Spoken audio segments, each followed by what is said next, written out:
Selamat siang, jumpa lagi dengan podcast kita hari ini, Praktek Baik Pengelolaan Perhutanan Sosial oleh AP2SI. Hari ini kita kedatangan 3 orang tamu dari kawan-kawan Jawa Timur dan 2 orang ini dari Jawa Barat begitu ya. Pak Muslih dari Jawa Timur dan Mang Kocoy serta Mang Agus dari Jawa Barat. Nah, kita hari ini akan bicara tentang pengelolaan aset untuk wisata dan kopi. Jadi kita sudah pilih narasumber yang memang pas di bidangnya supaya nanti berbagi inspirasi, berbagi cerita dan akhirnya bermanfaat untuk kawan-kawan pengelola PS yang lain. Dan mungkin kita perkenalan dulu dari Pak Muslih, mungkin Pak Muslih dari mana, kemudian latar belakangnya seperti apa dan mungkin status. Ya, terima kasih. Saya Muslihuddin dari KPS Pesona Alam Lestari di Pacet Mojokerto, Mbak. Jawa Timur. Kita dapat SK itu tahun 2019. Ya. Nama saya Agustian Nugraha dari AP2SI Jabar, pendamping di kawasan Kecamatan Pasir Jambu. Kebetulan kami dari AP2SI sedang mendampingi 3 desa di sana itu, Desa Tenjolaya, Desa Cisondari, dan Desa Mekarsari, Gambung itu. Silahkan Mang Kocoy. Perkenalkan, nama saya Dedi Junaidi. Saya latar belakang sebagai petani kopi dan jeruk lemon sebetulnya. Karena saya dari pengurus LMDH Alam Endah Kabupaten Bandung, Desa Alam Endah, Kecamatan Rancabali. Kalau ada lemon tea berarti bisa kopi tea ya? Kopi lemon ya? Bisa. Akhirnya menjadi sebuah produk. Iya, kopi lemon. Produk. Cuman ya gitulah. Kalau kita kan terkendala dengan segala sesuatunya. Baik, terima kasih untuk perkenalannya. Ketika tadi ya bicara tentang aset itu, kita ingin tahu sebenarnya latar belakangnya kenapa sih sampai akhirnya misalnya Pak Muslih kemudian mengajukan PS, seperti apa gitu Pak latar belakangnya? Ya, kita ini orang pinggir hutan ya, rata-rata kepemilikan lahan ini sangat kecil dan banyak dari warga kita di desa ini, di Desa Batusan ini, ketergantungannya sangat tinggi terhadap hutan. Oleh sebab itu sudah sejak dulu kala teman-teman kita yang di desa ini sudah terbiasa hidup dengan hutan. Dan oleh sebab itu ketika ada kebijakan PS, maka kami segera untuk mengusulkan karena angin segar bagi kami, karena menurut kami ini akan diberi kewenangan yang luar biasa untuk mengelola hutan secara mandiri, sehingga diharapkan kita bisa menata, kemudian merencanakan dan mengelola dengan sebaik-baiknya untuk kesejahteraan kita bersama. Itu sih Mbak, sederhananya seperti itu. Ya, kalau jumlah kakaknya sendiri ada berapa sama luasannya gitu Pak? Kalau yang tergabung dengan di sana itu ada 2 kelompok sebenarnya ya. Jadi yang pertama KT Harimau Makmur itu 72 hektar dengan 141 pesanggem atau anggota. Di saya LMDH Pesona Alam Lestari dengan yang di KHDPK ini ya 169,5 itu juga sekitar 141 orang. Jadi kalau kita jumlah total satu desa itu 282 orang dari kakak yang ada di desa kami itu sekitar 500 sekian gitu. Sehingga kira-kira 40% dari penduduk di desa saya itu tergantung kehidupannya di hutan. Baik, terima kasih. Jadi memang ya penting ya untuk melibatkan masyarakat di situ, dan ya artinya hadirnya PS ini juga sangat membantu masyarakat, dan kemudian akhirnya masyarakat juga dapat meningkatkan kesadaran untuk melindungi lingkungannya begitu ya, ke hutannya terutama. Kalau dari kawan-kawan AP2SI Jawa Barat sendiri, dalam hal ini Kang Agus mungkin ya posisinya kan sebagai pendamping gitu.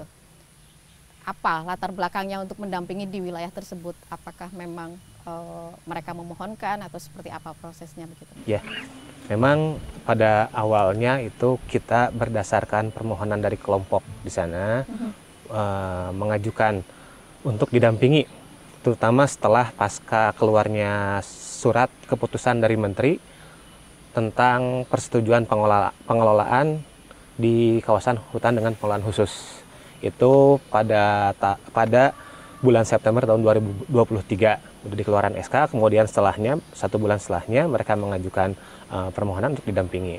Nah, salah satu yang kami dampingi itu kita dampingi untuk pembuatan rencana kelola perhutanan sosialnya, karena setelah SK itu banyak sekali tanggung jawab yang harus dikerjakan oleh mereka, baik itu kewajibannya, larangannya, dan juga hak yang harus mereka dapatkan. Nah, salah satu kewajiban yang salah satu kewajiban kelompok yang kami dampingi diantaranya adalah rencana kelola perhutanan sosial. Bagaimana kami di sana mendampingi kelompok untuk memetakan di mana daerah zona pemanfaatan dan juga di mana daerah zona perlindungan yang memang tidak boleh diganggu gitu.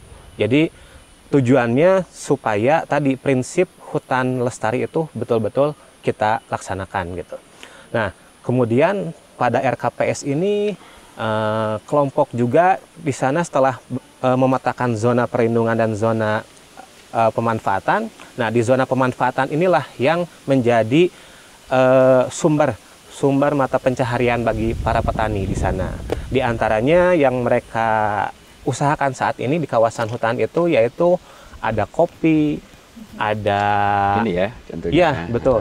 Salah satunya ini ada kopi, ada juga Alpukat ya. apa namanya itu? Alpukat MPTS. Alpukat MPTS, buah-buahan, dan juga ada hasil hutan bukan kayu berupa getah pinus, yaitu itu dicantumkan di dalam rencana kelola perhutanan sosial mereka. Kita sering dengar bahwa barang siapa yang menanam maka dia yang akan menuai, gitu. Itu sering kita dengar di mana-mana. Nah, yang memanen, yang nanam, yang memanen berarti. Iya, barang siapa yang menanam maka dia akan menuai, sama kan memanen, gitu. Itu istilah ya. Betul istilahnya. Ada istilah seperti itu. Jadi seluruh aset-aset tanaman yang ada di sana dimanfaatkan oleh mereka hasilnya, baik itu karena posisinya di sana itu di 3 desa tersebut adalah hutan lindung yang mana tidak boleh ada penebangan kayunya. Jadi adapun yang bisa diusahakan di sana itu adalah usaha berupa hasil hutan non kayunya, tadi berupa MKTS, kopi, nangka, pokoknya buah-buahan dan sebagainya. Tidak boleh juga sayuran sebetulnya. Dan juga untuk hasil hutan kayunya itu tidak bisa. Nah, untuk getah pinus pun itu udah dimasukkan dalam rencana kelola perhutanan sosial. Kok saya jadi bolak-balik ya? Gambar. Itu. Proses pendampingannya berapa lama itu, Bang? Berarti dari September itu atau dari proses pengajuannya untuk di desa tersebut? Dari 2018.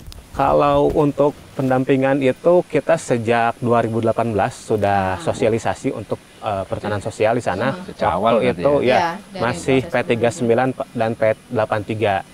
Dulu memang dari 3 desa ini 2 desa yang sudah dapat SK Kulin KK.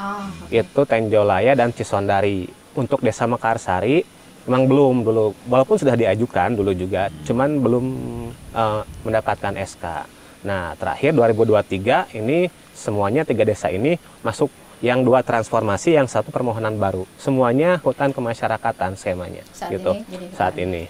Artinya peran AP2SI ini dari awal ya, dari pra SK izin, sekarang izinnya perizinan, pas pra izin sampai kemudian mendapatkan izin dan sekarang pendampingan pasca izinnya begitu, masih terus berjalan sampai saat ini ya?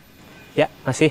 Jadi kalau mungkin kami kemarin beberapa minggu yang lalu ke KLHK juga untuk masalah istilah nih dari Pak Roni juga kemarin dijelaskan antara izin dan persetujuan itu ada perbedaan. Gitu. Jadi untuk izin itu memang untuk saat ini persetujuan itu diberikan kepada masyarakat. Tapi untuk perusahaan, pengusaha itu diberikannya izin. Dan yang membedakan itu adalah diantaranya kalau izin itu dia bayar pajak apa ya? Dan kelengkapan administratif. Dan kelengkapan administratifnya. Ya, berupa izin-izin usaha yang lain. Ya, sementara persetujuan cukup pengajuan. Dan nah itu yang membedakan gitu. Jadi tidak ada bayar. Yang diwajibkan itu adalah membayar PNBP, penerimaan negara bukan pajak itu. Oke. Ke Mang Kocoy mungkin. Kalau di Mang Kocoy kan SK turun tahun berapa itu Mang Kocoy? 2018 sama. 2018. Tapi kulin kakak. Awal-awal ya. Kulin kakak itu waktu itu. Dan Mang Kocoy tinggal di sekitar hutan juga berarti ya? Ya, saya asli dari sana. Mungkin bisa cerita dulunya seperti apa sih waktu belum mendapatkan izin PS sampai kemudian sekarang mendapatkan izin PS, apakah terjadi perubahan perilaku masyarakat atau misalnya terjadi perubahan perekonomian masyarakat gitu setelah? Karena tadi di awal juga Pak Mus dari Jatim ngomong bahwa memang kami ketergantungan di kawasan hutan ya, terutama yang tidak mempunyai lahan di lahan darat masyarakat. Saya memang tahu persis kondisi di sana karena saya lahir di sana dan nenek kakek saya juga di sana gitu kan. Nah, dulu itu memang posisi hutan di desa kami itu hutan produksi. Kalau sekarang kan sudah hutan lindung ya. Itu saya masih ingat dulu tanamannya endemik semua hampir. Rasa mala, puspa itu dulu ya. Nah itu setahu kami itu di tahun 90-an ya, masa masih kecil SD lah. Itu ditanami oleh masyarakat ya dengan perhutani. Karena perhutani sebagai pengelola pada saat itu tanaman pinus gitu kan. Sampai tahun 2000 ke sini. Tapi setahu kami memang dulu masih asli-aslinya. Memang ada perubahan ya, perubahan mungkin karena orang sudah bertambah gitu kan. Terus kebutuhan lahan juga meningkat gitu ya. Ya kalau perbandingan dulu dengan sekarang sih, kalau secara tanaman ya, kalau dulu kan tanamannya tanaman kayu endemik semua. Kalau sekarang kan ada kopi, ada alpukat, termasuk saya juga kan nanam gitu kan. Tapi saya nanam itu dari tahun 2004, 2006 lah dulu. Nanam apa, Mang? Kalau dulu saya nanam sayuran. Di bawah tegakan? Di bawah tegakan. Saya pernah nanam wortel dulu. Tapi saya belum tahu pada saat itu karena belum tahu terkait bagaimana fungsi hutan dan lain-lain ya. Karena kami basicnya petani ya, ikut aja gitu. Jadi perubahannya lebih ke cenderung memang tanamannya yang berubah, ya orang kan juga bertambah gitu kan. Kalau secara perubahan lahan ya berubah. Memang kalau secara ini enakan dulu. Kalau orangnya sedikit kan karena orangnya sedikit. Enakan dulu, saya juga kalau dulu nggak susah. Kalau pengen nyari teman makan gitu ya, teman nasi, itu tinggal ke hutan nyari kayak ikan-ikan kecil, udang gitu kan. Itu masih bisa didapat di sana? Masih bisa kalau dulu.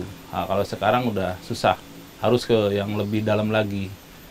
Terus saya juga dulu ikut nanam juga. Dulu itu tahun 90-an ya. Saya lupa lagi tepatnya. Itu ada yang namanya pesantren Alitipak di sana. Memberikan pohon pinus untuk ditanam di kawasan hutan di Desa Alam Endah. Itu kami dengan masyarakat ya, saya ikut dipelopori oleh pesantren itu, Alitipak, itu nanam juga di kawasan tersebut. Ini mandiri ya, swadaya ya? Swadaya. Tapi nggak tahu kita dari mana itu pohonnya yang dari pesantren, yang penting ditanam aja oleh masyarakat. Nah, selanjutnya ada program yang namanya PHBM ya. PHBM tuh tahun 2010 kalau nggak salah 2006 itu ada PHBM, dibentuk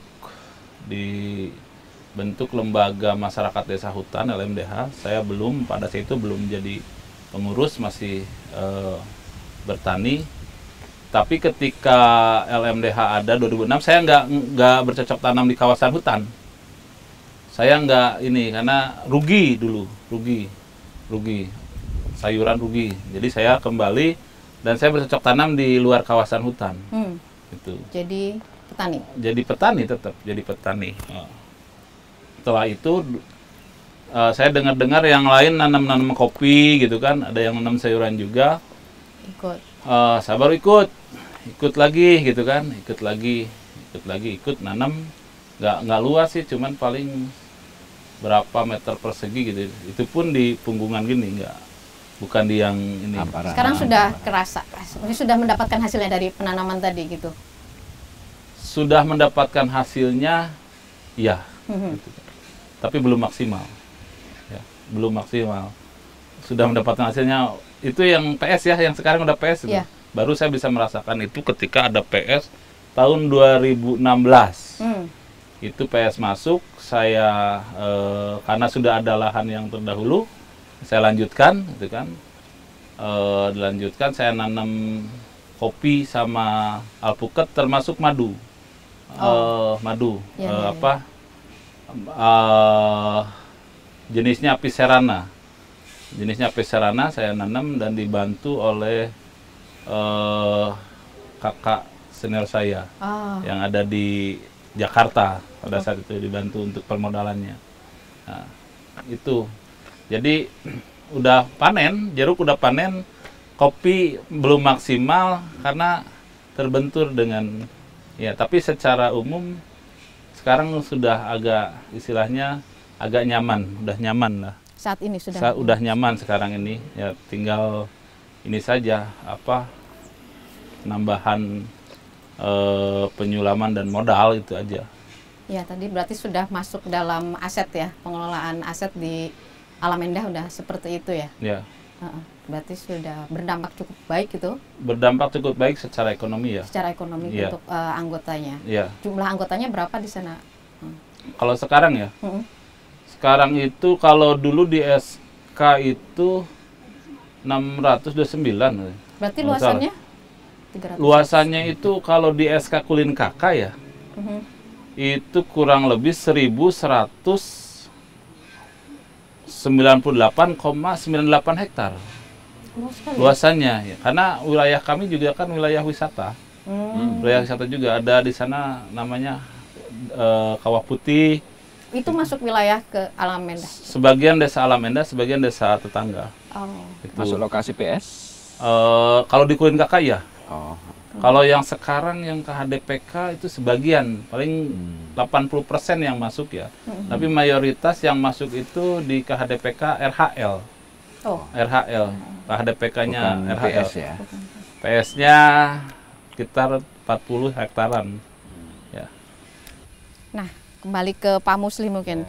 Pak Musli, kalau untuk pengelolaan asetnya seperti apa nih Pak? Karena yang pernah kita tahu gitu, sepertinya daerah Mojokerto Pacet itu kan banyak lokasi wisata. Apakah KPS-nya Pak Musli itu ada di sekitar situ atau seperti apa gitu Pak? Kira-kira pengelolaannya?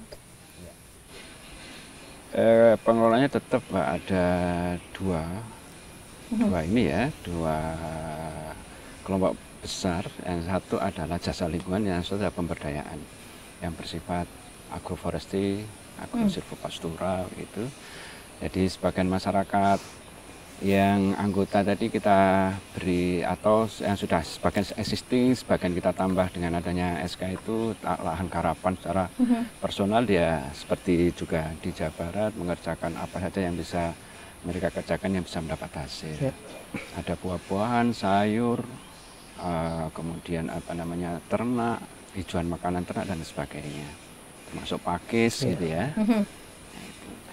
Kemudian yang kedua di sisi jasa lingkungan. Nah ini karena kami kebetulan juga berada pada posisi yang cukup potensinya lumayan dalam hal jasa lingkungan. Tempatnya indah dengan Surabaya, kemudian cukup tinggi ya, karena ketinggiannya di sekitar 900 sampai 1200, sehingga ini hawanya lumayan segar gitu ya. Dan ini potensi tersendiri, dan ada ikonik di sana ini sumber air panas alami. Oh, sumber air panas ya. Di apa namanya, di lereng Gunung Welirang. Dari sinilah kami berpikir apa yang bisa kita buat untuk pemberdayaan masyarakat dan memanfaatkan potensi ini. Maka 2000 sebelum ada PS juga kita sudah ngajak teman-teman, anak-anak muda dan sebagainya untuk bagaimana mengekspor potensi alam. Jadi sekitar 2009 kita coba ngerintis rafting, Mbak. Jadi kita urunan, anak-anak muda biar punya kegiatan, beli perahu 2 urunan. Alhamdulillah berjalan 2012 sudah rame dan full booking kita sudah rame ya. Ya kita lewat medsos dan sebagainya. Ternyata ada accident, ada yang kecelakaan lah bahasanya. Nah kita harus tiarap lagi, kemudian bangkit lagi sekitar 3 tahun berikutnya sampai sekarang. Jadi itu rafting, kemudian ada camping ground, kita ada juga di Bukit Terapi ada camping ground. Itu lumayan juga ada tangannya anak-anak muda kita. Kemudian ada air terjun, kalau di Jawa Barat curug. Ya, itu kita juga air terjun Denjengan, kita sama-sama perhutani. Awalnya ya kita sharing profit, kita juga ngelola di situ. Kemudian pasca izin ini ada potensi yang kita anggap sangat bagus ya di sumber air panas. Pemandian air panas itu ya? Pemandian air panas itu ada sumber yang belum tereksplor. Makanya kita kumpulin anggota-anggota ini, ayo kita kembangkan di sini. Insya Allah potensinya luar biasa. Kira-kira turnovernya tinggi lah ya. Kemudian kita kumpulkan anggota semuanya. Bahkan tidak hanya anggota yang terdaftar di SK saja, secara keseluruhan warga ini kita tawari gitu.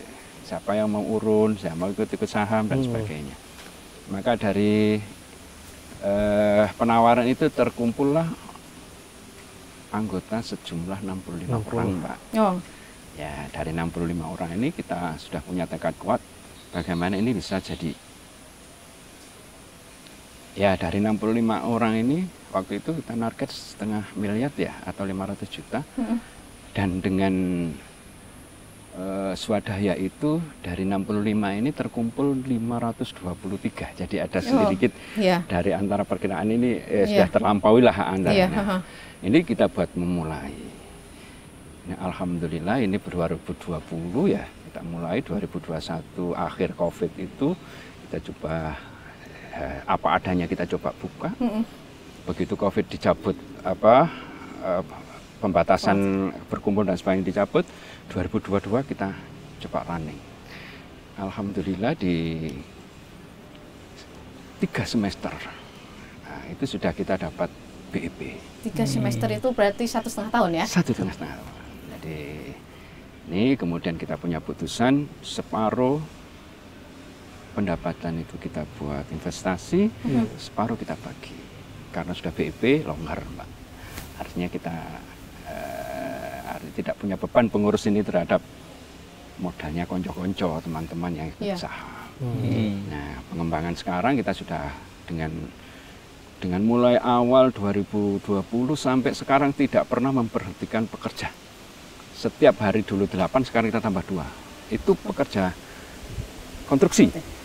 Nah, kemudian kita menampung pekerja operasional. Nah, awalnya 5, 6, sekarang sudah juga 10.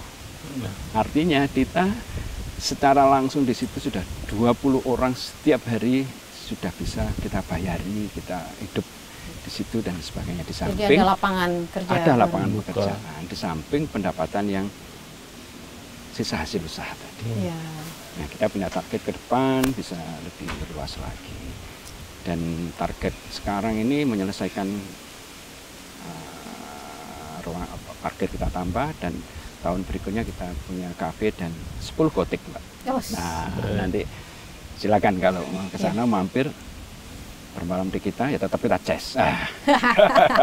Tidak apa-apa karena untuk kontribusi ini kan perkembangan teman-teman juga gitu. Kalau namanya apa Pak? Siapa tahu nanti teman-teman yang melihat di sini bisa mampir gitu ke sana. Kalau wisata kita ini kalau raftingnya tos rafting bisa di di web kita itu tos rafting Pacet, bisa dilihat nanti. Oke, nanti kita tulis ya. Kemudian kalau pemandian kita ini Gambiran. Oh, Gambiran. Kalau basecamp kita ini Bukit Kerapia, kalau air terjun kita ini air terjun Grenjengan. Gitu. Terima Kita kasih. juga sama nih. Nah, balik ke Kang Agus gitu. Kalau di wilayah dampingannya tadi itu apa nih aset utamanya mungkin dari wilayah situ yang mungkin menjadi potensi ekonomi kedepannya atau mungkin sekarang sudah berjalan di sana gitu. Oke. Kalau yang udah berjalan sebetulnya saat ini di wilayah Desa Mekarsari banyak wisata sebetulnya ke daerah situ. Cuman memang bukan di dalam kawasan hutan. Jadi memang itu milik swasta individu kalau di sana. Nah, kemarin juga kita bersama teman-teman kelompok udah membentuk KUPS juga, ada Jasling di sana. Jadi sedang merintis tadi kalau di Jawa Timur sudah jadi, udah dari lama kita baru merintis sejak adanya legal ini gitu. Baru merintis untuk pengelolaan jasa lingkungannya. Nah, selain jasa lingkungan, tadi ada pemanfaatan hutan non kayunya yang sedang mulai dilakukan. Kalau kopi kan memang udah dari dulu kalau di sana. Nah, untuk penyadapan getah pinus itu baru dimulai sebetulnya, baru dimulai trial atau uji coba kemarin. Karena kenapa kami lakukan itu di sana? Karena satu, tadi seperti saya bilang, barang siapa yang menanam maka dia yang memanen atau menuai kan di situ. Kemudian berdasarkan informasi dari masyarakat pun bahwasannya tanaman-tanaman tersebut berupa pohon pinus dan yang lainnya itu mereka sendiri yang nanam. Itu mereka masih ingat pada tahun 90-an sampai tahun 92. Itu mereka yang melakukan penyemaian, pembibitan, sampai merawatnya pun mereka yang lakukan. Artinya tanpa bukan dimodali. Pihak perhutani ya? Bukan, secara mandiri mereka. Perhutani sama mungkin tadi Sama seperti di Alam Endah juga seperti itu. pesantren yang ininya. Oh iya. Ya, pesantren tadi kasusnya. Jadi atas dasar itu mereka mulai melakukan penyadapan kemarin itu. Namun memang ada hal-hal yang di luar kehendak kami mungkin situ. Jadi ada kejadian di mana 4 anggota kelompok di Gapok Tanhut Gambung, Desa Mekarsari itu dilaporkan ke polisi. Karena melakukan penyadapan di luar area persetujuan HKM kemarin itu. Kenapa mereka berani menyadap di situ? Karena tadi mereka yang menanam atau seperti apa? Nah, betul. Salah satunya itu, dan juga 4 orang ini dari dulu juga memang mereka melakukan penyadapan di situ. Sebelum adanya persetujuan ini mereka melakukan penyadapan di situ. Terus kemudian berhenti atau gimana? Kok pada saat ini sekarang ditangkap gitu? Nah, itu yang jadi permasalahan saat ini adalah belum ditangkap statusnya, cuman hanya diberikan surat panggilan oleh polisi untuk mengklarifikasi saja gitu. Tapi kan masyarakat itu yang terlapornya tuh mohon maaf ya Bapak, udah inilah sekeluarga tapi memang udah tua Pak gitu. Jadi udah tua jadi ketika dapat surat panggilan itu langsung gemetar mereka, panik mereka itu kan nggak biasa dapat surat seperti itu, jadi kaget lah mereka itu, bahkan sampai 3 hari nggak bisa makan, nggak bisa tidur gitu kan, jadi dampak secara psikologis seperti itu. Nah akhirnya AP2SI juga kemarin kita sama-sama berkunjung ke rumahnya bersama Gapok Tanhut pengurus untuk menenangkan dan dijelaskan juga. Sebetulnya panggilan polisi itu hanya bersifat biasa dan untuk mengklarifikasi gitu. Walaupun di situ ada indikasi pencurian dengan pemberatan ya, situ ya. Oh, di suratnya tertulis demikian. Ya, di situ ada di situnya. Tapi kan intinya masyarakat yang 4 orang ini sebetulnya sudah melakukan penyadapan dari dulu di situ gitu. Tapi kok kenapa dilaporkan gitu. Nah, emang area yang yang disadap oleh mereka itu secara peta dalam persetujuan HKM itu tidak masuk.